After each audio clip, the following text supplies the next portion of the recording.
예, 어제 그 FOMC가 금리를 원래 정례위 없던 걸로 긴급회의로 50bp 내렸고요. 이게 먼저 좀 해석을 해보자면은 이게 미국 시장이 점점 돌아가는 모습이 어떤 좀 생각이 드냐면은 점점 시장이 단기 자금으로 점점 요구를 하는 이런 좀 생각이 드는데요. 그러니까 최근에 뭐 금이 올랐다가 뭐 어젯밤에 다시 올랐지만은 내렸던 것도 결국에는 돈을 좀 챙기려고 이렇게 차익을 낸 것 같기도 하고, 그래서 미국 같은 경우 연준이 지금 자산 자체는 거의 뭐 횡보하는 기어가는 상태고요. 근데 그 안에서 1년짜리 단기 국채는 계속 늘려가고 있어요. 계속 이제 사주는 거죠. 일단 만기가 짧은 레포는 이제 계속 줄여가는 상황인데, 이게 애당초 작년 9월부터 연준이 자산을 이제 했던 계획 자체 중에 하나가 은행들이 지급준비금 쌓는 돈이 없으니까 이걸 서포트해주는 관점에서 이제 돈을 이제 풀었는데, 단기 국채는 사실 거기에 도움이 되는 것 같아요. 그러니까 단기 국채를 사주면은 은행들 재준금 쌓는 데는 도와주는데, 그러니까 전통 비즈니스에는 이게 별 문제가 없는 걸로 돌아가는 것 같은데, 문제는 위험 자산 쪽에서는 상당히 좀 이게 다르게 돌아가는 것 같은 게, 위험 자산에서는 연준이 1년짜리 채권 사주는 거는 그렇게 물론 도움이 되겠지만 아주 중요한 것 같지는 않고요. 더 중요한 거는 만기가 짧은, 그러니까 14일 미만짜리 레포가 사실은 중요한 것 같은 게, 그 뭐 자료에다 들었지만은 레포 자금의 그 흐름하고 나스닥 지수를 같이 그려보면은 레포가 나스닥이 1개월 선행하는 걸로 좀 나오거든요. 그러니까 이제 레포를 줄여버리면서 이제 위험 자산에서 돈이 부족해진 이런 상황이 아닌가 추정을 하고, 데이터가 없지만 아마 추정컨대 해치 펀드들이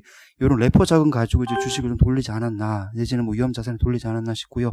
그래서 지금 상황이 은행 파산이나 이런 어떤 전통 비즈니스에서 유동성 형성은 아닌데, 위험 자산은 확실히 좀 돈이 부족한 그런 상황인 것 같고요. 그래서 어제 금리 인하를 했고, 그다음에 이제 그 레포 갭을 좀 잠깐 말씀드렸는데, 이게 워낙 만기가 짧게 돌아다 보니까 규모를 계속 계산하기는 어려운데, 어제 같은 경우가 레포 한도가 1,000억 불인데 1일물짜리가 어제 그거 다 썼습니다. 그러니까 지금 긴급하게 돌아가는 상황인 건 맞고요.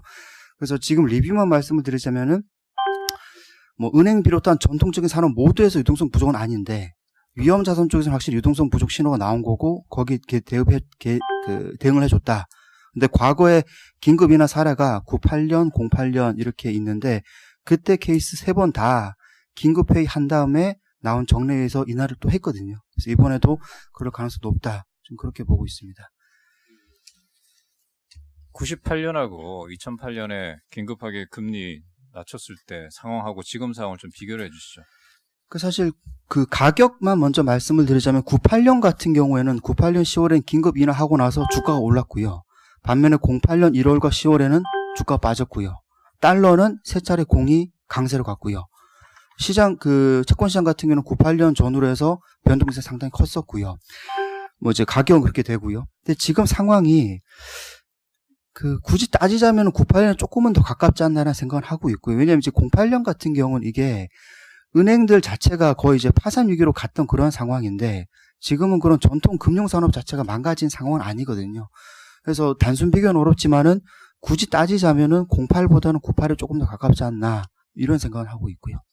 지금 연준에서 두 가지를 하고 있었잖아요. 금리 내린 것도 있지만 자산 매입을 계속 하고 있었는데, 이게 지금 제가 알기로는 3월 달인가 이게 그렇죠. 지금 끝나는 거잖아요. 지금 스탠스가 이걸 갖다가 더 그러면 추가로 매입을 한다고 생각을 해야 되는 건가요? 왜냐하면 그게 제일 큰 리스크였잖아요, 이번에. 그렇죠. 그게 제일 큰데, 어제는 양적 완화에는 선을 긋는다는 뉘앙스로 말은 했거든요. 이제 그렇게 얘기한 건데, 근데 지금 레포 같은 경우는 이게 법적으로 뭐 딱딱 정해되는 건 아니고 한도를 유동적으로 정할 수 있는데, 지금 1일물짜리가 하루에 1,000억 불 개입할 수 있는 게 14일물짜리가 이제 200억 불 이렇게 돼 있거든요. 근데 엊그제부터 이걸 계속 그 한도 다 채워서 지금 개입을 들어가요. 그런 걸 보면은, 어제는 사실 이건 뭐 시장은 조금 이따 조윤정 군이 다시 말씀을 드릴 텐데, 어제 장이 왜 빠졌을까를 생각하면은 금리 내리면서 굳이 이거 뭐 채권 사주는 것에 대해서 선을 긋는 말을 하면서 이제 사족을 달면서 빠진 것 같은데, 결국에는 이 부분도 이렇게 두들겨 맞으면은 다시 레포 개입으로 또 들어가지 않겠나, 그렇게 생각을 하고. 뭐 방송을 해야 되니까 조현주 연구원부터 먼저 발표하고, 또 질문 받죠. 네, 그 자료 뒷페이지의 그림 먼저 보시면요. S&P 500 지수 하루 동안 변동성을 좀 보시면 일단 연준이 긴급 금리 인하를 단행하고 난 뒤엔 잠깐 올랐다가 큰 폭으로 빠지는 모습을 보실 수가 있고요. 글로벌 경기 둔화에 대한 우려가 좀 더 크게 작용을 했다라고 생각하시면 됩니다. 그리고 30분 뒤에 WHO에서 기자회견을 했는데 그때 3가지 조건에 부합하면 이제 팬데믹이다라고 했는데 2가지 조건에 부합하고 마지막 3번째 조건은 이제 발생했던 국가 외 지역의 확산이 지속되면 팬데믹이다라고 했는데 지금 현재 그럴 가능성이 높다라고 발표를 하면서 더 빠졌습니다. 그러고 난 뒤에 반등을 했지만 그 뒤에 코로나19에 대한 미국 쪽 확산이 좀 발견이 됐는데 뉴욕에서 확진자 수가 추가됐고 워싱턴에선 사망자 수가 2명 추가됐고 노스캐롤라인에서는 이제 확진자 수가 1명 추가됐습니다. 그러면서 이제 뉴욕에서는 고등학교가 전부 다 휴교를 했고요. 이런 상황에서 이제 연준의 금리 인하 그리고 WHO의 기자회견으로 인해서 차익 실현이 좀 더 커졌다라고 평가를 하고 있습니다. 앞으로 시장 같은 경우는 결국에는 이 코로나가 경기 그리고 실적에 얼마만큼 영향을 줄지가 지금 정확히 가늠이 안 되기 때문에 그 부분을 기다리는 시간이라고 생각을 하고 있고요. 현재 컨센서스를 보시면 지금 나스닥 같은 경우는 거의 20% 가까이 컨센서스가 거의 최근 4일 동안 빠지고 있습니다. 그러니까 실적이 굉장히 대폭 하향 조정되고 있다라고 보시면 되는데 이 부분에 좀 패닉을 안 하셔도 되는 게 이제 미국 같은 경우는 실적 서프라이즈가 좀 많기 때문에 보수적으로 좀 접근하는 게 많다라는 부분을 좀 염두에 두시면 좋을 것 같고요. 지금 당분간은 일단은 경기 회복이라든가 실적 개선 확인이 좀 필요한 시점이다. 이렇게 생각하시면 될 것 같습니다. 저기 시장 얘기. 예, 연결해서 좀 말씀을 드리겠습니다. 시장이 상당히 이제 무리하게 요구를 했었죠. 그러니까 시장이 코로나 사태에 대해서 상황이 급격하게 특히나 단기 자금 중심으로 이제 돌아가니까 FOMC 이전이라도 50bp 금리 인하를 좀 바란다라는 이런 어떻게 보면은 이게 가능하겠느냐라는 이런 요구였었는데 이거를 이제 바로 50bp 금리 인하를 한 이런 상황입니다. 그런데도 왜 시장이 빠졌느냐라는 것은 앞서서 들으셨겠지만 굳이 괜히 좀 QE라든가 아니면 추가적인 유동성 정책에 대해서 이 부분은 오히려 생각하지 않고 있고 금리 인하만 생각을 하고 있다라고 선을 그었기 때문에 그 부분에 대한 실망감이 좀 컸던 것 같아요. 그러면서 시장이 이렇게 변동성이 커지면 일단 첫 번째로 우려하시게 되는 것들은 상당히 좀 기분이 좀 그러신 것들은 페드가 50bp 금리 인하를 해도 시장을 못 막는 거 아니냐라는 이런 생각들을 하실 수가 있습니다. 흔히 말하는 유동성 구축 효과가 나타나면 그러면 이거는 대세 하락이다라고 이제 생각을 하실 수가 있기 때문에 상당히 좀 오늘 아침에 불안해 하실 수 있는 가장 큰 요인이 되는 거고요. 저희의 해석은 이렇습니다. 50bp 금리 인하를 했는데 굳이 이거 선을 QE나 이런 유동성, 단기 자금 이쪽에 선을 그어서 시장이 다시 이렇게 크게 변동성이 커진다라고 하면 그러면 페드 입장에서는 QE라든지 아니면 레포 금리라든지 혹여나 추가적인 마이너스 금리 인하까지도 얘기를 해줘야 그래야 시장이 안정되겠구나라고 생각을 해서 그런 조치들이 나올 가능성이 높다라고 보고 있습니다. 아직까지는 유동성 구축 효과가 나타나면서 시장이 어떤 페드가 움직임을 보여도 글로벌 공조가 나타나도 시장을 막을 수 없다라고 단정 짓기에는 조금 이르지 않나 이런 생각을 하실 수가 있을 것 같고요. 그렇게 보면 추가적으로 페드에서 얘기를 할 수가 있을 것 같고 그러면은 시장이 좀 안정될 가능성이 좀 있습니다. 한국 입장에서 말씀을 드려보면 그저께 미국 시장이 5% 급등을 했는데도 불구하고 한국은 오전에 올랐다가 오후에 대부분 이제 차익 실현을 많이 나타내면서 상승폭이 그렇게 크게 나타나지 않은 모습을 보였거든요. 글로벌 공조에 대한 기대감이 높아졌고 페드가 50bp 긴급하게 금리 인하를 했음에도 불구하고 한국은 약간 어떤 재정이라든가 통화 정책에서 다른 글로벌 국가들보다는 좀 미진한 거 아니냐라는 이런 생각들이 첫 번째 있는 것 같고요.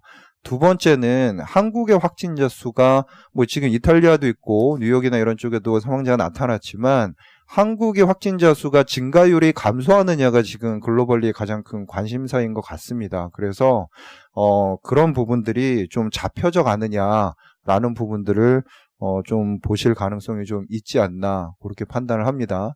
지금 검사하는 사람들 수 이런 것들을 감안을 하면 보통은 다음 주 정도에 확진자 수의 증가율이 감소를 할 거다라는 이런 관측들이 많은 이런 상황이기 때문에 조금씩은 안정을 찾아갈 거다라고 판단을 하고 있고요. 다만 변동성이 큰 이런 상황이기 때문에 다시 이제 2000선 아래 쪽으로 내려갈 가능성은 좀 있다라고 판단을 할 수 있을 것 같습니다. 자, 채권까지 듣고 질문하시죠. 어제 그 연준이 긴급하게 금리 인하를 진행을 했는데요. 사실은 기자회견을 보시면 어떤 질문이 있었냐면 그러면 지난주랑 오늘 결정에서 뭐가 달라졌냐라는 질문이 있었고 거기에 대해서 연준이 어떤 이야기를 했냐면 바이러스가 중요한 게 아니라 우리가 볼 때는 경기에 대한 전망이 바뀐 게 중요하다라고 하는 코멘트가 있었습니다. 그래서 사실 여러 번 말씀을 드렸지만 현재 연준이 12월 점도표에서 제시했던 올해 GDP 갭이 0.1%밖에 안 되기 때문에 흔히 말하는 성장 전망치가 0.1%포인트 하향 조정돼도 GDP 갭 제로로 수렴을 하는 상황이고요. 그래서 어제 얘기했던 기자회견 내용을 보면 연준의 성장 전망치 하향 조정은 불가피한 거고 그렇다면 아까 안기태 팀장님도 말씀을 주셨지만 기본적으로 추가 금리 인하는 당연하다라고 보고 있고 실제로 이전에 인터미팅 컷을 했던 사례를 보면 인터미팅을 하고 나서 그때 있던 정례회의에서 추가 금리 인하가 항상 있어 왔거든요. 그리고 심지어 어제 나왔던 성명서에서도 우리가 통화정책 툴을 경기 부양을 위해서 활용하겠다라고 하는 문구, 금리 인하를 시사하는 문구가 이번 유지가 됐습니다. 그 얘기는 이번 달에 있는 3월 FOMC에서 추가 금리 인하는 나올 거다라는 생각을 하고 있고요. 다만 어제도 QE에 대해서는 조금 선을 그는 이야기를 했는데 저희도 기본적으로 QE에 대해 선을 긋는 이유에 대해서는 연준이 QE를 하고 나서 나왔던 어떤 과도한 자산 가격 상승 그런 부분에 대해서는 조금 부담을 갖고 있는 것 같은데 결국은 만약에 이 부분에 대해서 어제 10년 금리가 1%라고 하는 빅피겨를 깨고 내려갔습니다. 그래서 아마 시장 입장에서는 추가 금리 인하 플러스 자산 매입에 대해서 확대까지 요구를 하고 있는 상황이기 때문에 결국은 어느 정도 시간은 필요할 것 같은데 일단은 장기적으로는 분명히 자산 매입까지 갈 거다라고 생각을 좀 하고 있습니다.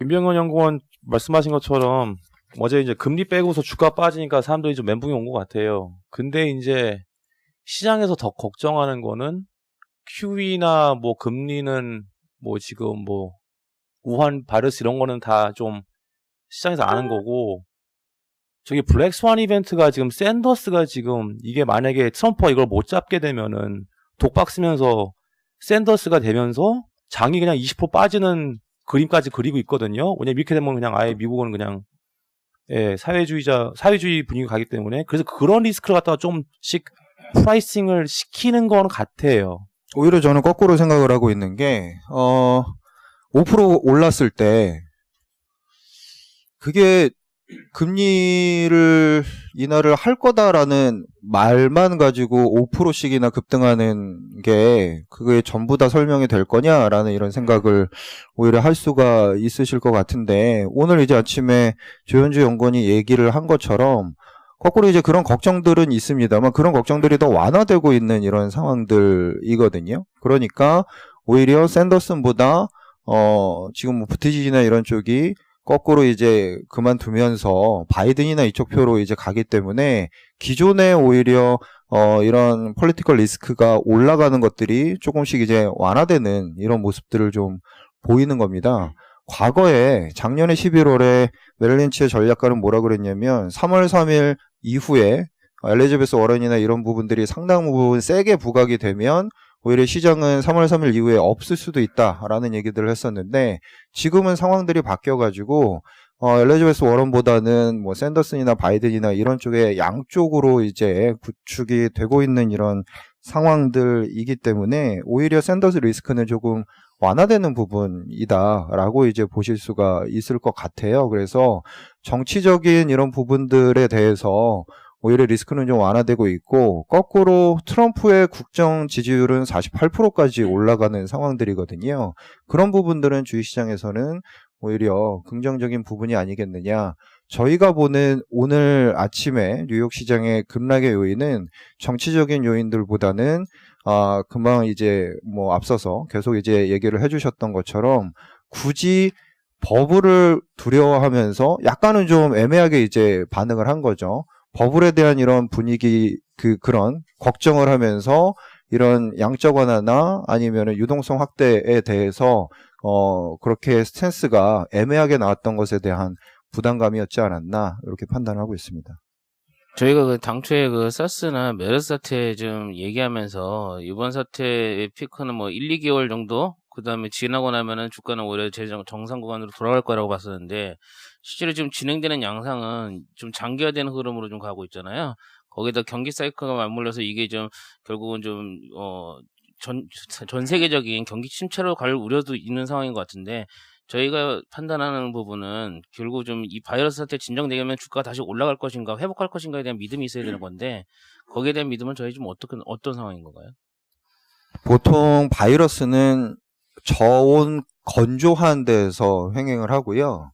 세균은 고온 다습한 데서 이제 횡행을 하죠. 그러니까 대부분 기대하는 것들은 3월이 지나가면 날씨가 좋아지면 이런 부분이 좋아질 거다라는 믿음은 대부분 있는 것 같습니다. 다만 이제 중국은 이제 좀 잡혀가는 모습인 것 같고 한국이 아직 안 잡혀갔다는 게 그런 부분들이 좀 걱정을 하시는 것 같아요.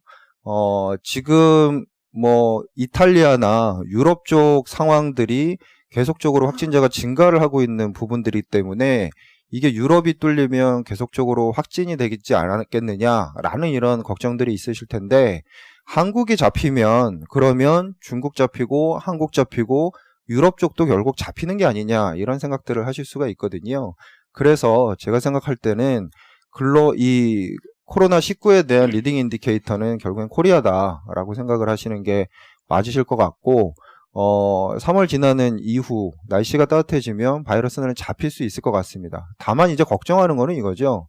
흔히 말하는 이연 수요 얘기를 하는데 정책이랑 엮어서 이연 수요가 1분기 부러진 것에 대해서 그만큼 서프라이즈가 2분기에 확실히 나타나 주겠느냐 그 부분이 이제 퀘스천인 거 아니겠습니까? 그래서 그런 이연 수요가 좀 있을 수 있겠느냐라는 게 이제 관건인 거고 그 부분들은 2분기 중반에 좀 확인하실 수 있는 이런 상황들이다라고 이제 보실 수가 있지 않겠나 싶습니다. 그래서 뭐 바이러스가 잡혀가는 것에 대한 확신감이라는 그런 질문에 대해서는 흔히 지금 대부분 뭐 기사나 이런 데서 많이 보시겠지만 날씨가 좀 따뜻해지고 그렇게 지나가는 3월 중순 이후부터는 특히나 한국이 잡히면 유럽이나 지금 미국 쪽에 대한 우려감들은 좀 잡힐 수 있겠다라고 보고 있고요. 한 가지만 더 첨언을 드리면 업종 입장에서는 조금 그나마 다행인 것은 뭐 삼성전자를 예를 들면요. 서버단의 수요는 이번에 한국 2월 수출에서 보신 것처럼 상당히 이제 견조합니다. 그래서 기존에 우리가 그림을 그렸던 데이터 센터나 서버 투자의 정상화들은 나타나고 있는 상황에서 흔히 말하는 핸셋이나 이런 쪽의 수요가 1분기에 꺾인 것이 2분기에 나타나는지 이런 부분들을 이제 고민을 하고 있는 것 같아요. 개파락을 나타냈던 2월 17일 이후 지금까지 많이 빠졌던 이런 종목들을 보면 미국 쪽에서는 뭐 아마존, 뭐 애플, 뭐 알파벳 이런 것들이고 한국 쪽에서는 공이 이제 삼성전자, 네이버 이런 것들입니다. 결국에는 최근에 이 코로나 바이러스 확산에 의해서 수요가 급감하는 것에 대한 것이 아니냐 이런 부분들을 이제 걱정하시는 이런 부분들이었기 때문에 결국에는 수요가 다시 올라온다라고 보면 기존에 있는 이런 삼성전자를 비롯한 반도체 부분들은 상당 부분 많이 버티고 그 다음에 올라올 수 있을 것 같고요. 그러면서 이제 TMT가 다시 주도주로 갈 수 있을 거다 이렇게 좀 판단을 하고 있습니다. 저 채권 쪽이요. 그 연준이 3월 달에 추가 금리 인하 가능성이 있다고 말씀하시는데 저희 연간 그러면은 미국 쪽 금리 밴드 어떻게 보시나요? 그러니까 일단은 사실 50p 인하가 진행이 되고 3월 달에도 금리 인하가 진행이 되면 저희가 원래 봤던 연내 두 차례 금리 인하보다 더 하향 조정을 해야 되는 것 같고요.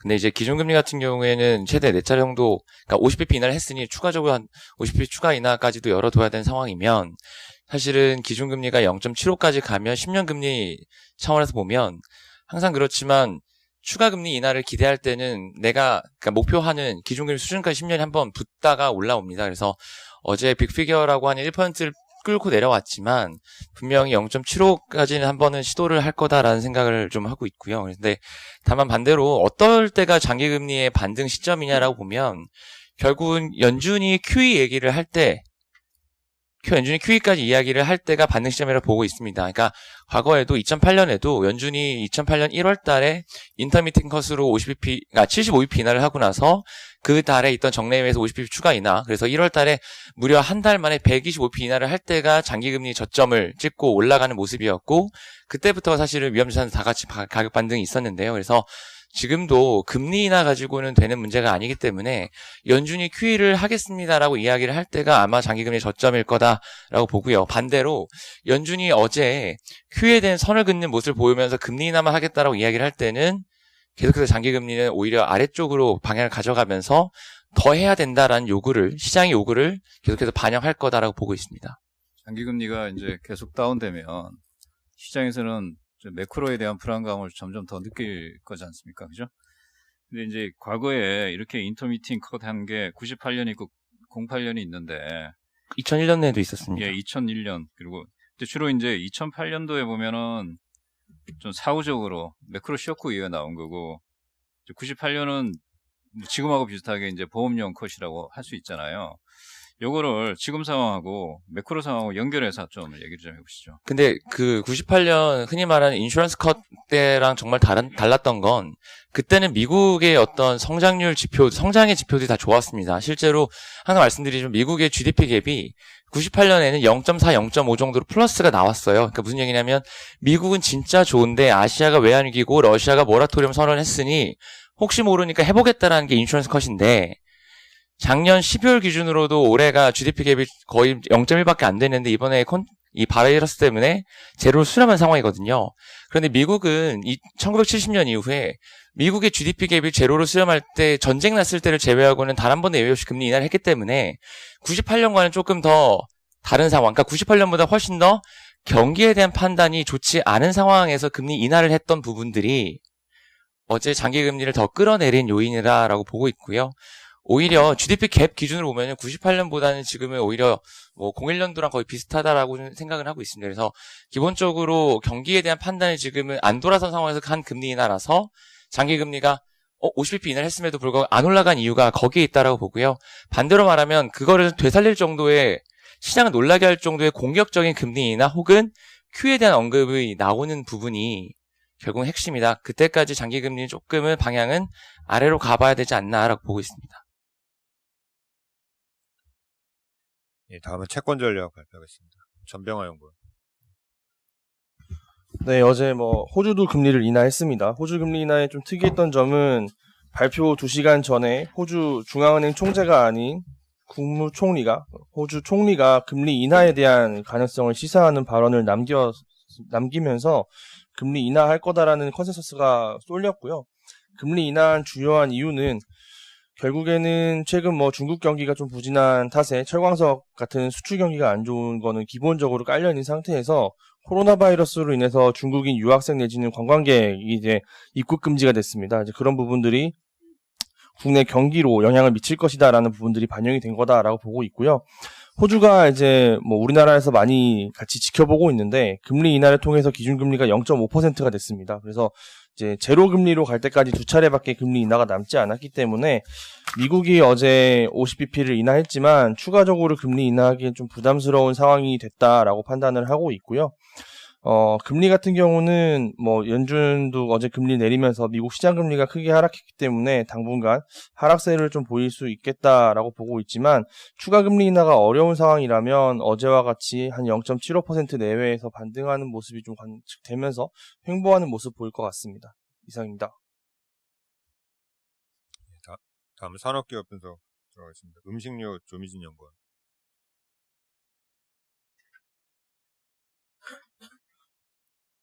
각 나라의 문화를 접할 수 있는 가장 쉬운 방법 중 하나가 바로 식품이라고 좀 보고 있습니다. 문화나 사상이 전파되면서 음식도 같이 관심이 높아지는데요.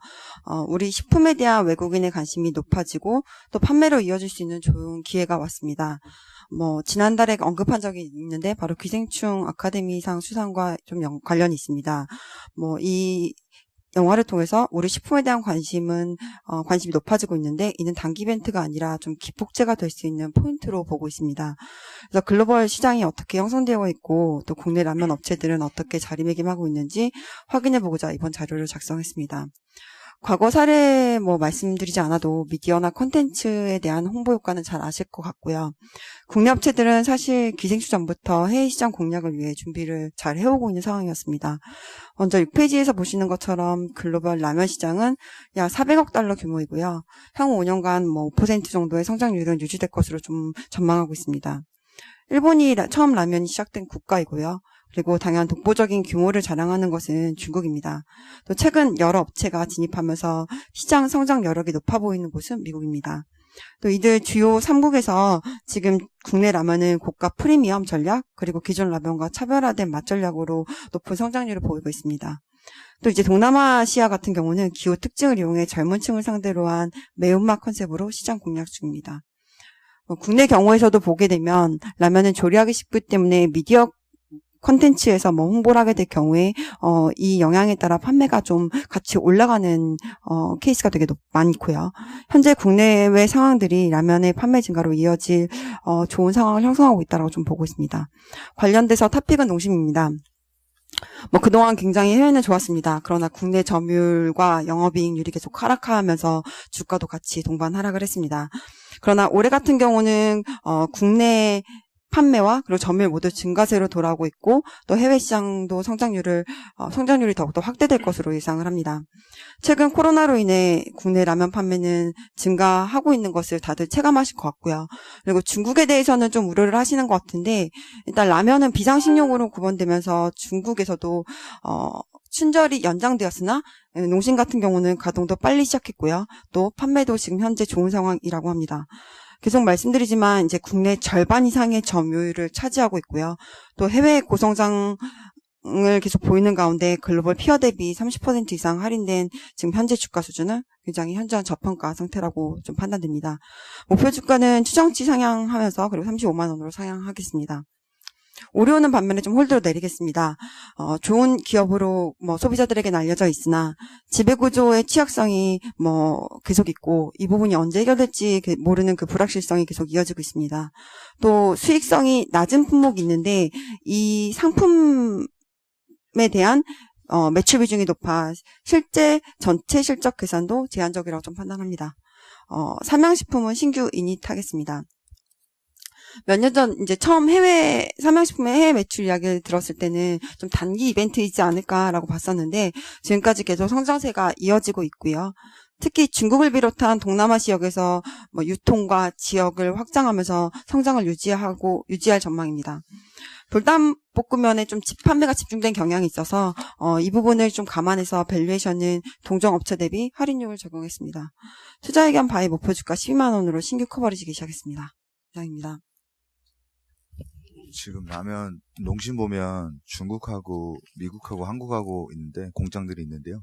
그중에 지금 현재 가동률이 어떻게 되는지랑 지금 미국 쪽 제2공장 계획되고 있는 걸로 일단 알고 있고 추정치 보시면은 그 미국 쪽 2020년 이후에 지금 매출 많이 잡아놨는데 그 부분에 대해서 일단 설명 좀 부탁드리고 또 하나 말씀드리면 삼양식품에서 계속 수출 비중 계속 늘어나고 있는데 요거 일단 코로나 요 사태로 인해서 좀 타격은 없는지 부분까지 말씀 주시면 감사하겠습니다. 네, 우선 가동률은 국내는 지금 최근 원래도 100% 가동 나왔었는데 최근에 특히 코로나 사태로 인해서 가동을 지금 계속 지금 돌리는 상황인데도 좀 물량이 부족한 상황이고요. 미국 같은 경우는 지금 한 65% 정도 가동률로 확인되고 있고, 중국도 좀 비슷한 정도 수준으로 확인하고 있습니다. 미국에서 근데 이제 65%로 아직 풀캡화는 아님에도 불구하고 제2공장을 증설하는 이유는 우선 미국 전역에 대한 조금 더 물류망을 확충하면서 판매를 확대시키는 전략과요. 그리고 그 외에 캐나다와 그리고 남미까지 조금 보고 있는 상황이라고 좀 보시면 될 것 같습니다. 미국 중국에서 지금 농심의 경쟁사가 마루천하고 니신인데, 이 마루천하고 니신 같은 경우는 지금 뭐 브라질을 비롯한 남미 쪽까지도 지금 판매가 굉장히 잘 되고 있는데, 농심은 들어가 있기는 하지만 입점은 되어 있으나 사실 본격적으로 판매가 되고 있는 상황은 아닙니다. 그래서 이 부분에 대한 공략까지 하기 위해서 제1공장을 증설하는 것이라고 좀 보시면 될 것 같고요. 미국 쪽 올해 14.5% 성장률을 잡았는데, 뭐 기생충에 따른 효과, 뭐 이런 부분까지는 반영하지 않은 숫자라고 좀 보시면 될 것 같습니다. 그리고 마지막 삼양식품 같은 경우는 지금 수출 비중이 뭐 60%까지 이제 절반 이상으로 올라온 상황이고요. 사실 최근에 주가 하락했던 이유는 바로 코로나 타격에 의해서 말씀하신 것처럼 중국이나 이런 쪽에 판매가 잘 이루어지지 않을 거라는 우려감 때문에 주가는 좀 하락을 했는데요. 최근에 제가 확인한 이제 수출입 데이터를 보게 되면 이 수출입 데이터는 거의 삼양식품이라고 좀 보시면 될 것 같습니다. 중국에서 작년 대비 기저효과 감안하더라도 지금 성장률은 계속 좋은 상황이고요. 그리고 업체랑 확인했을 때도 계획했던 물량은 다 지금 나가 있는 상황이라고 합니다. 아까 오뚜기 홀드 이유 중에 지배구조 취약성 언급하셨는데 얘네 지금 지배구조 개편하고 있지 않나요? 좀 더 안 좋아질 걸로 보시는 거예요? 아니, 개편하고 있는 거 맞습니다. 개편하고 더 안 좋아지진 않는데 이제 가장 중요한 게 오뚜기 라면이라고 좀 보고 있습니다. 결국에 오뚜기 라면이 지금 내부 거래 비중이 한 99% 정도 됩니다. 그리고 이게 가장 어떻게 보면 핵심 부분인데 뭐 말씀하신 것처럼 그동안 지배구조 개편을 하고 있었으나 이 오뚜기 라면에 대한 기대감은 계속 있었고, 근데 뭐 아직까지도 계속 언제 될지 모르는 그런 좀 불확실성이 아직 있는 것으로 좀 보고 있습니다. 그래서 그거 플러스 또 말씀드린 것처럼 전체 시장의 포트폴리오, 전체 오뚜기 포트폴리오를 봤을 때 얘네가 상품 매출과 제조 매출이 있는데 제조 매출 비중보다는 상품 매출 비중이 높다 보니 뭐 전체 실적 개선에 좀 한계가 있다라고 좀 보고 있습니다. 다음 자동차 산업 발표하겠습니다. 네, 지금 아침에 미국 데이터가 발표가 됐고요. 지금 2월달 글로벌 세일즈 데이터 발표가 됐는데 지금 전반적으로 코로나 영향이 지금 한국하고 중국 공장 쪽에 영향을 많이 미치고 있고요. 그다음에 반면에 이제 미국 쪽은 신차 효과가 나타나면서 지금 양호한 성장세를 지금 보이고 있습니다. 지금 이 페이지 표 1번의 데이터 보시면 지금 2월 달에 중국이 홀세일 기준으로 대략 한 97%, 8% 정도가 감소를 했기 때문에 사실상 가동이 거의 안 됐다라고 보면 될 것 같고요. 이 부분은 지금 수요나 그 중국 상황과 연관된 문제이기 때문에 뭐 2월 달에 거의 저점이 나온 걸로 보고는 있는데요. 그 회복 여부는 3월부터 진행되는 그 변수들을 좀 봐야 될 것 같습니다. 미국 같은 경우에는 리테일 기준으로는 현대차가 15.8% 그리고 기아차가 20.2% 정도 성장을 했고요. 지금 뭐 팰리세이드나 소나타, 베니오, 텔룰라이드, 그다음에 셀토스 같은 신차 효과들이 지금 잘 나오고 있다라는 게 지금 미국에서 확인할 수 있는 데이터들이고요.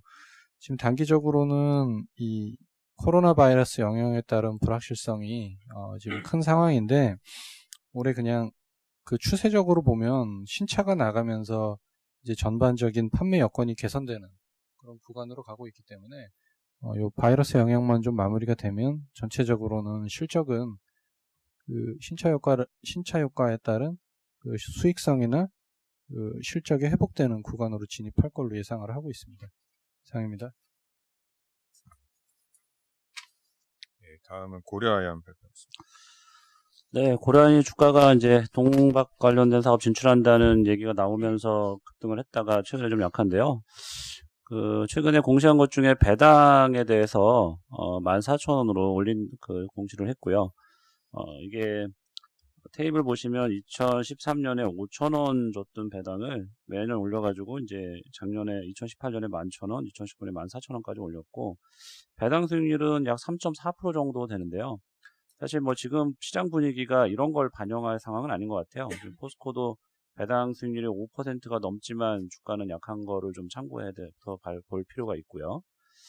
그렇지만 저희는 이제 이 회사가 계속 말씀드리지만 현금이 과도하게 있어서 ROE 하락이 우려되는 회사인데 최근에 뭐 신규 사업 진출이라든가 그다음에 배당 확대 같은 것들을 통해서 이런 문제들을 좀 해결하려고 하는 태도의 변화는 상당히 긍정적이다 이렇게 보고 있고요.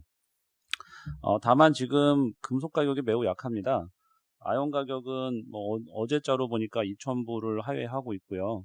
연 가격도 1,900불 밑으로 떨어졌고, 구리 가격도 5,700불 밑으로, 그다음에 금은 가격도 최근에 좀 좋았었지만 오히려 귀금속보다도 현금 선호하는 현상들이 나오면서 또 최근에 조금 빠졌거든요.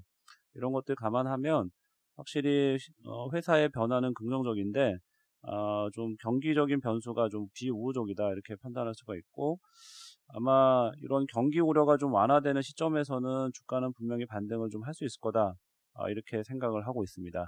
이상입니다. 다음은 롯데케미컬. 네, 어제 롯데케미칼 스팟 코멘트고요. 오늘 새벽에 한 3시경에 충남 서산 대상공장에서 큰 폭발 사고가 좀 발생을 했습니다. 관계자 증언에 따르면 그 압축 라인에서 사고가 발생했다라는 게 좀 단서고요. 압축 설비는 이제 NCC 설비에서 가장 핵심적인 설비이고 수리하는데 가장 오랜 기간이 좀 필요한 설비입니다.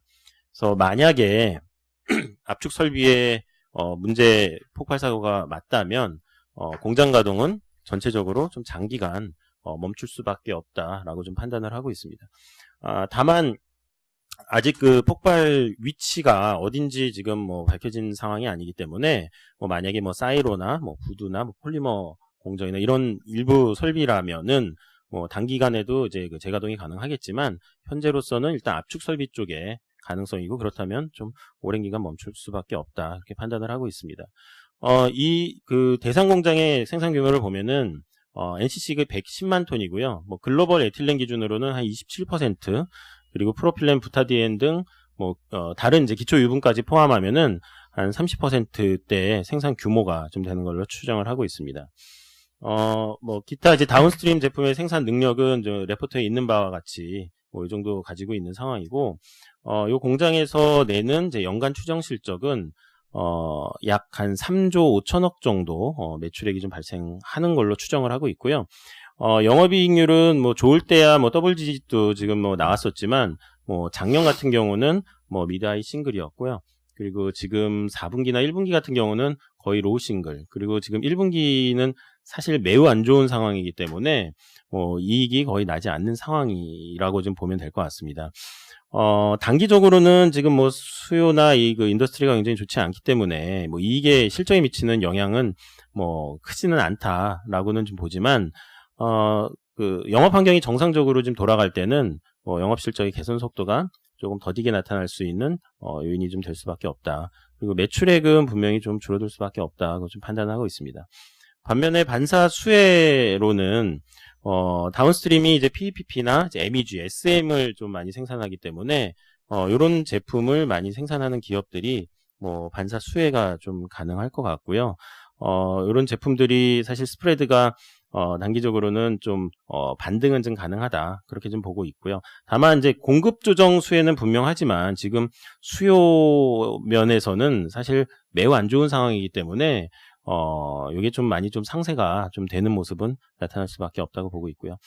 MEG, SM 같은 MEG, PEPP면은 대한유화가 사실은 노출도가 좀 많아서 제한적이지만 반사 수혜는 가능할 수도 있다 판단을 하고 있습니다. 이상입니다. 이게 만약에 그 컴프레셔 쪽 그 폭발 사고면은 아까 장기간 공장 가동 어려울 거라고 했는데 그게 장기간이 어느 정도 수준인 거예요? 일단 설비 수리가 또 어느 부분이냐 이런 것도 좀 알아야 되는데 예를 들면은 그 신규 압프레서를 이제 건설을 하는 데는 1.5년에서 2년 정도 걸립니다. 다만 이번에 이게 새로운 장비를 완전히 가져와야 되느냐, 아니면 재고가 있느냐, 아니면 부분적인 수리가 가능하느냐, 이런 부분에 대해서는 조금 더 파악을 해봐야 될 것 같습니다.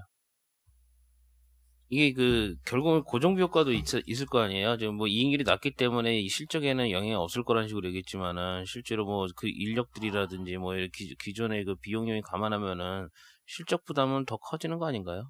이게 영업이익으로 저희가 그래서 판단을 좀 하는 거니까. 보험 관련해가지고는 어떻게 되는지 좀 확인이 되나요? 혹시 예전에 보면은 기회손실 비용도 좀 보험에서 처리되고 그랬었는데. 당연히 보험은 돼 있을 걸로 좀 보고 있고, 아직까지 그게 그러니까 사실 이제 이 수리나 이런 거에 대해서는 보험으로는 다시 이제 뭐 상세는 될 것 같아요. 그래서 뭐 그런 부분은 일단 뭐 추가 파악은 해야 되는 거고 차치를 하고 뭐 생산 설비에서 나오는 제품의 어떤 실적으로만 지금은 좀 판단하는 게 좀 맞는 것 같습니다. 예, 이상 자료 발표 마치겠습니다.